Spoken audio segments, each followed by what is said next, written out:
O Jacaré em Destaque. Bom, vamos começar agora uma segunda parte da entrevista. A primeira delas, então, a gente pôde falar muito de estrutura, muito de questão de Copa São Paulo, enfim, de pendências financeiras, mas agora a gente vai para a segunda parte, que é a parte do Campeonato Paulista da Série 3, formação desse elenco, contratação de vários profissionais importantes para trabalharem na equipe do Rio Preto, e o doutor José Eduardo Rodrigues, o presidente do Verdão, continuando aqui nesse bate-papo muito importante para você, torcedor do Jacaré, hein? Você que tem que ficar antenado e muitas vezes, né, doutor, se desvencilhar de informações, porque hoje fake news está para todo lugar. Então é muito importante a palavra oficial, porque aqui é o canal oficial do Rio Preto, é aqui onde as informações vão chegar até você, além de informação com qualidade, é aquilo que está acontecendo no dia a dia, sem contação de história, sem nada que vai vir aí de uma forma que o torcedor vai falar, poxa, mas está acontecendo isso? Na realidade, você tem que pesquisar, e a pesquisa muitas vezes é essa, saber muito em relação àquilo que acontece no dia a dia, aqui no veículo oficial do Rio Preto Esporte Clube, e nada melhor do que o presidente da equipe para trazer de forma oficial essas informações. Agora, o assunto que o torcedor está ansioso, que é o futebol em 2024, o futebol dessa equipe do Rio Preto, doutor. O que a gente pode estar esperando disso? Uma pré-temporada que começou já há mais tempo, a equipe treinando já aí há um período maior que em anos anteriores, trouxe o Oscar de Souza como técnico, tem a Ana também aí como assistente técnica, uma pessoa que já faz parte do clube aí há bastante tempo, e jogadores que estão sendo escolhidos a dedos. Alguns que chegaram, de repente, não se enquadraram naquilo que o clube proporcionava, eles de uma certa forma preferiram sair, mas o clube repondo essas peças. Enfim, agora eu vou deixar para o senhor contar mesmo aí a realidade desse elenco, desse grupo e do que esperar desse time aí nesse ano. As portas já estão aí, né, para ser batidas, dia 24 a estreia contra o Marília. Em silêncio e sem alarde. Em silêncio e sem alarde, a partir de setembro começamos a trabalhar. Nós já tínhamos uma lista prévia de jogadores que foram vistos, observados por olheiros e por mim também, e nós já tínhamos feito uma certa seleção, que agregou-se, posteriormente, aos meninos da base, que disputaram o Sub-20 e o Sub-17. Muito bem. Sem alarde, como eu disse no início, repito, nós começamos a trabalhar, entramos no mercado consultando, tratando, falando, argumentando, e passamos a contratar vários atletas, em silêncio, sem barulho, sem nenhum alarde, sem nenhuma situação de exibição. E fomos montando, contratamos o técnico, a comissão técnica. Alguns jogadores acabaram sendo reprovados nos exames ortopédicos e clínicos, porque estavam com problemas de contusão no joelho, no tornozelo, enfim, sem condições de aguentar essa maratona que é a Série A3. Não cortando o senhor, é claro que de repente cada caso é um caso, mas em anos anteriores tinha atleta que jogava 1, 2 jogos, já se contundia logo de cara e de repente poderia imaginar que pudesse ser coisa que ele já trouxe do passado. Exatamente. Então, esse cuidado hoje em dia que a gente vê dessa parte médica, que o Rio Preto está especialmente aberto e muito atento a isso, ela é fundamental, porque um grande time, meu doutor, ele é também montado e muitas vezes não tem tantos erros. O time que começa é quase todo aquele que termina. Prova disso nos anos aí de 16, no ano lá atrás de 2007, quando subiu da 2 para 1. O elenco ele passou por poucas mudanças. Então isso é fundamental também, esse olhar, entre aspas, e literal, clínico, né, que vocês estão tendo. E em anos anteriores a gente foi muito sabotado, eu confesso, muito enganado por atletas que vieram já pré-contundidos ou com lesões anteriores e que vieram aqui para, como se diz na gíria do futebol, roubar o Rio Preto, né? Serem operados, conseguirem estabilidade, etc., etc. Isso não vai acontecer mais, porque os exames são feitos previamente, rigorosamente, os clínicos e os radiográficos. E aí é feito um levantamento, se o atleta tem ou não condições. E não tendo condições, ele é dispensado. É por isso que foi importante começar bem antes, de forma, como eu disse e repito, silenciosa, tranquila, sem alarde, sem notícia em primeira página, sem alarde na TV Jacaré, para que houvesse uma... Né, doutor? Não ficamos anunciando aí grandes nomes, contratações, né? Claro. Tudo no seu tempo, né? Tudo no seu tempo, com tranquilidade, a gente vai aprendendo, não é? E quero dizer à torcida que o mercado está muito competitivo.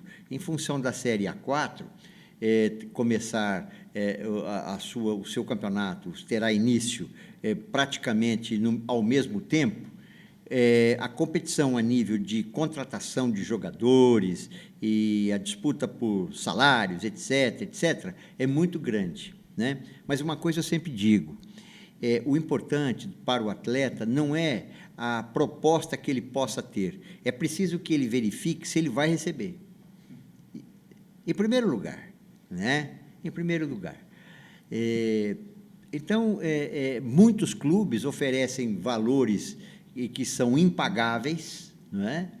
E acabam por não pagar os atletas, né? E como esses clubes não têm nenhum patrimônio para responder, o custo para eles fica muito pequeno.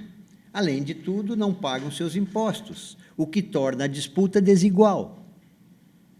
Por quê? Com o dinheiro que nós pagamos nossos impostos, que são altíssimos mensalmente,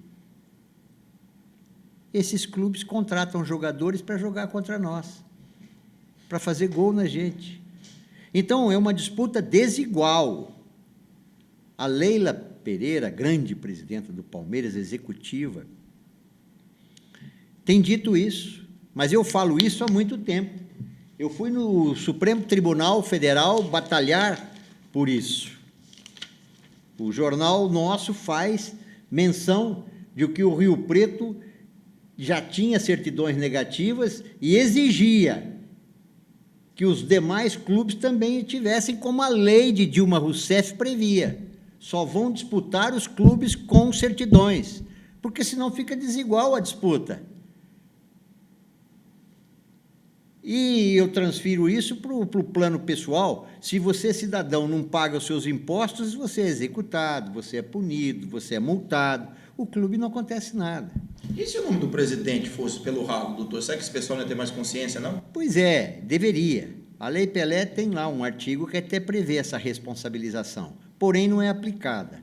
A presidenta da época, Dilma Rousseff, quando baixou o Profut, ela disse, bom, vocês querem desconto de impostos, de juros, de multas, de correções, tudo bem. E querem 360 meses para pagar? Tudo bem. Só que tem um detalhe. Eu dou tudo isso, mas a lei vai exigir que vocês tenham certidões negativas. E quem não tiver a certidão negativa não vai disputar o campeonato. Aí o que aconteceu? O Corinthians, a maior dívida desse país, correu atrás do seu conselheiro, que é Alexandre de Moraes, ministro da Corte, que deu uma liminar, que está aqui no Jornal do Clube, né, tornando esse artigo da lei sem efeito, ou seja, um prêmio aos caloteiros. E o Rio Preto foi ao STF brigar como amigo da causa, lutando para que a lei de Dilma Rousseff vingasse. E naquela ocasião, 4 anos atrás, veja você, o Estado de São Paulo fez um levantamento, o jornal O Estado de São Paulo, de que apenas 8 times do Paulistão possuíam documentos que os habilitavam a disputar qualquer campeonato. E é o que deveria acontecer. Mas em nome da arrecadação, em nome do movimento, que só interessa a federação e a CBF, eles entraram contra a lei e o ministro deu esse despacho monocrático, tornando esse artigo sem efeito. que era um artigo moralizador. Ó, quem tem certidão, quem tem ficha limpa, vai disputar. Quem não tem, não vai disputar. Porque senão não está adiantando, eu dou desconto. Ela disse isso na assinatura do Profut. Eu dou desconto, tiro juro, tiro multa, tiro tudo, e aí o que acontece? Vocês não pagam, ficam com a dívida menor e participam aumentando a dívida. Olha que coisa maluca, não é? Então, é preciso dizer alto e bom som, e eu tenho dito isso em todos os foros onde compareço, não é?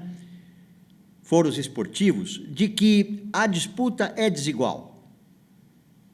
É desigual.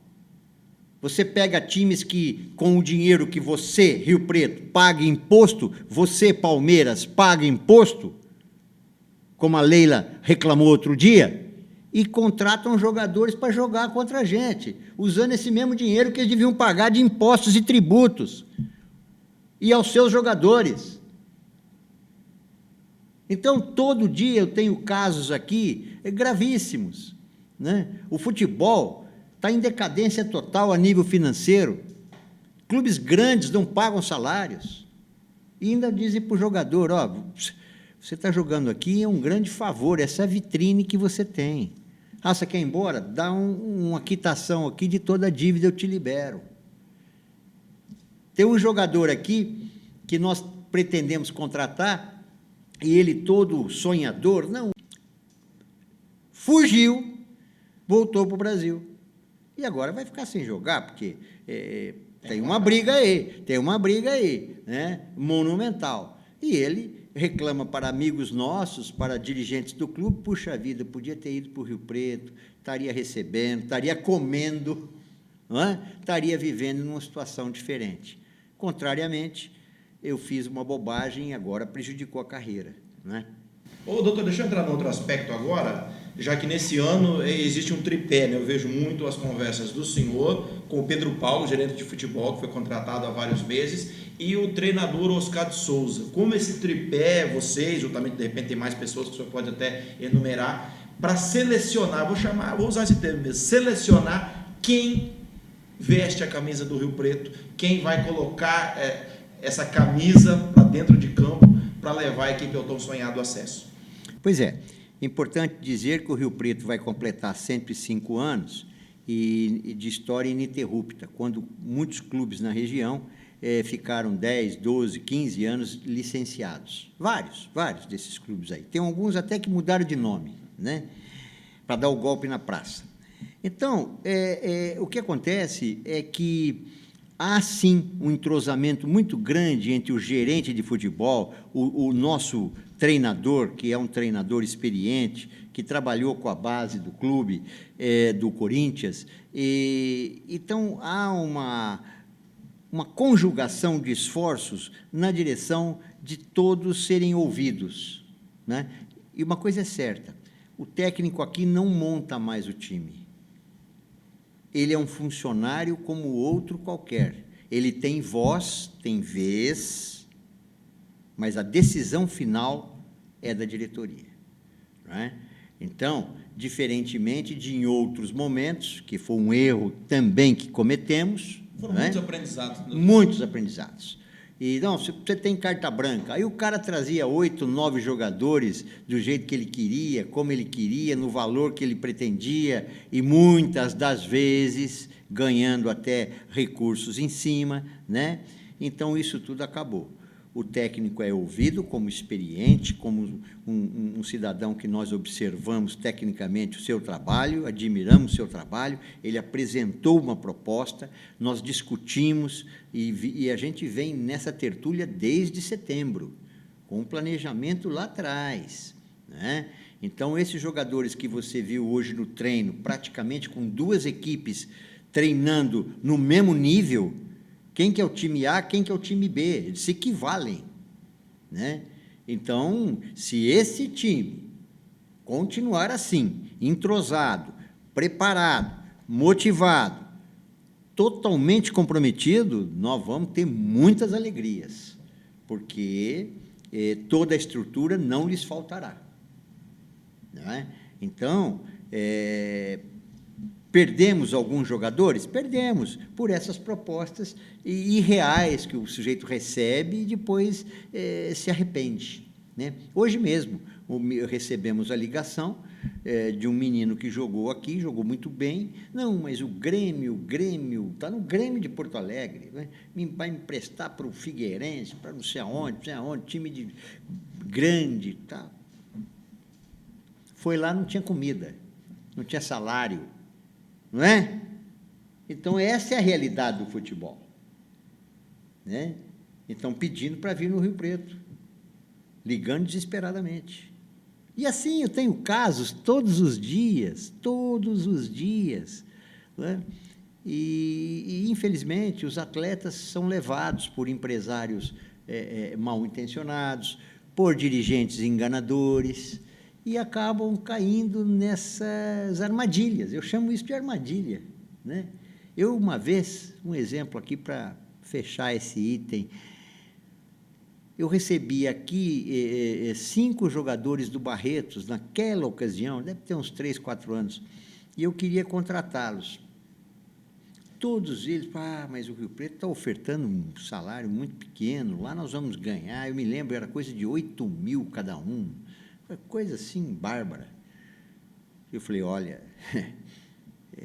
muito cuidado, aqui você vai ganhar metade disso, mas é muito preferível ter a segurança de que você vai receber, de que você vai comer bem, de que você vai ter uma estrutura atrás de você, do que você correr esse tipo de risco. Não, porque nós vamos, tá bom. Estão com ação contra o Barretos até hoje e não recebem nada, porque o Barretos também não tem nada, não é? Então, olha que situação. Tinha lá um presidente, na época, que simulava pagar jogadores, né? Como que ficou aqui 33 anos? Depositava envelopes vazios na conta dos atletas, né?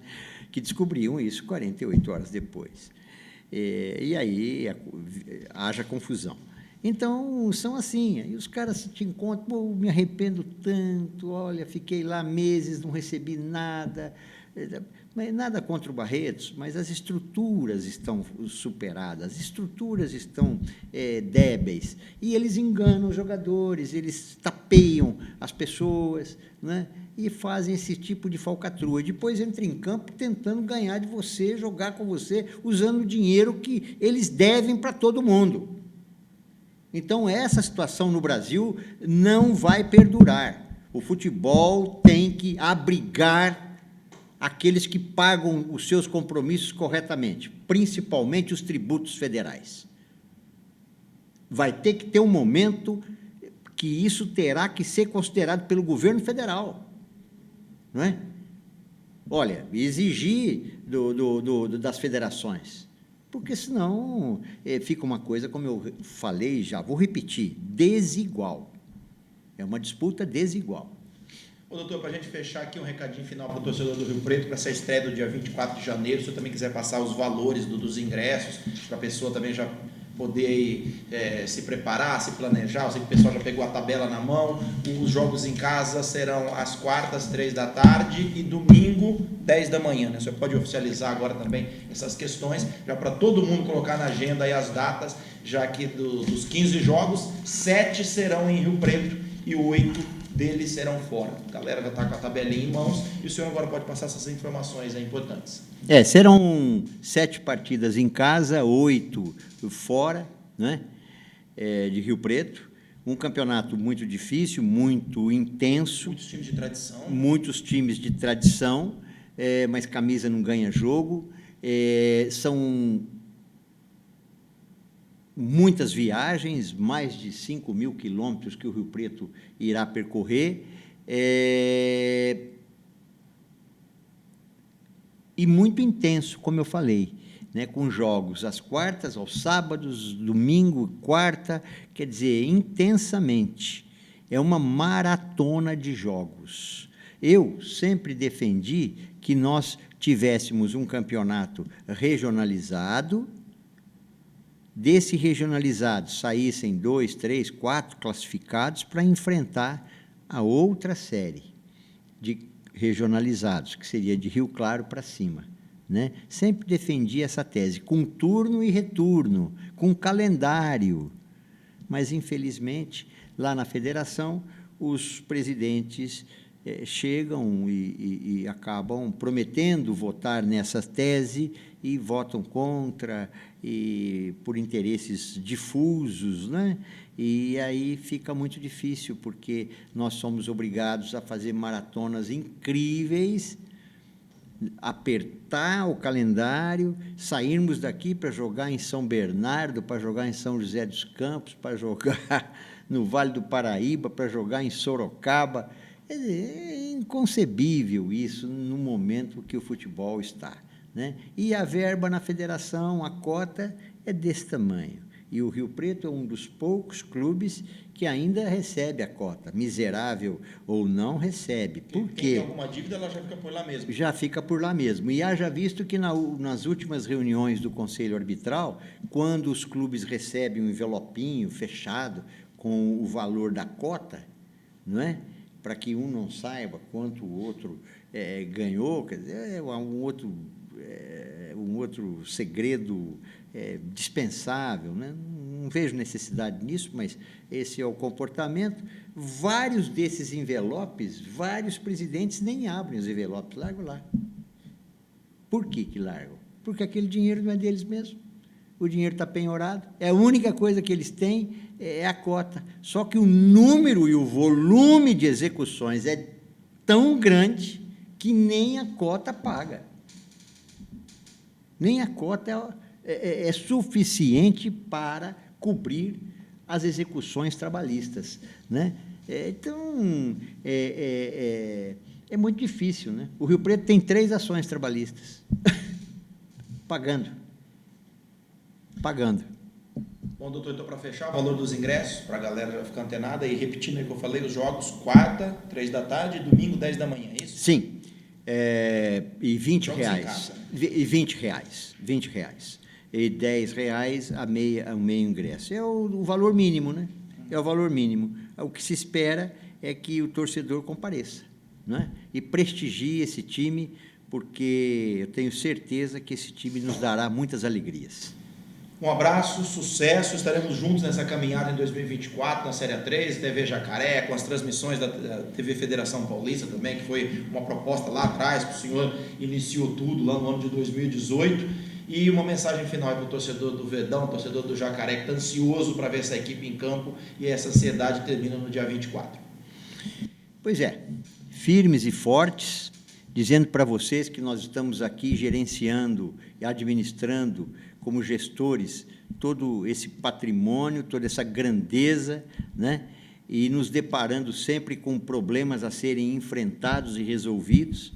E a título de curiosidade, olha o que era tratado aqui, né? Olha essa foto, por exemplo, onde documentos históricos da maior importância estavam jogados literalmente no meio de caixas d'água, no meio de traças e outros roedores, né?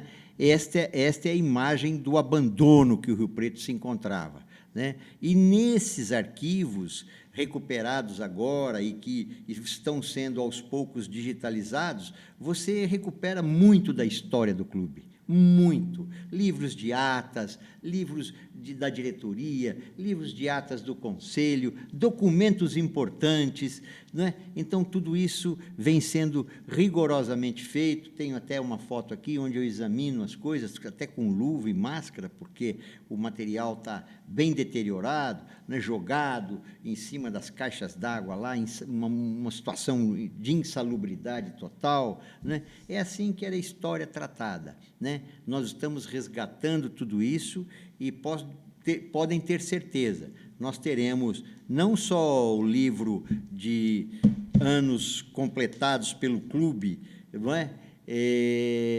Que nos 100 anos não foi possível ser publicado por causa da pandemia, mas nós teremos não só o livro verde, mas também teremos o livro negro, descoberto com muitos documentos que fazem parte da história do Rio Preto e que serão contados a miúde, para que a torcida, para que a população conheça exatamente o peso, o trabalho que foi feito por gestores que por aqui passaram, não é? Então, tem muitas surpresas que virão por aí, porque muitos falsos riopretenses serão desnudados pela história, não é? Aguardem. Um abraço fraterno à torcida do glorioso Rio Preto Esporte Clube. Agradeço muito aqui ao doutor José Eduardo Rodrigues, presidente do Rio Preto Esporte Clube. Um abraço também para o grande Oscar Silva, do futebol interior, Oscar de Oliveira, que está aqui também em todos os bastidores, movimentando essa transmissão que você está podendo acompanhar em casa. E o lembrete, torcedor do Rio Preto, agora a TV Jacaré, semanalmente com programas especiais. Esse foi o primeiro, aí dividido em várias etapas, para você saber de tudo a respeito do clube. Os próximos, aí sim, vamos apresentar os jogadores, a comissão técnica que já falou conosco, vai voltar a conversar com o torcedor do Rio Preto através da TV Jacaré. Então a programação está apenas começando, junto com 2024 e junto com a campanha do Rio Preto, que todos nós esperamos seja excelente nesse Paulistão da Série 3. Grande abraço a todos e até uma próxima oportunidade.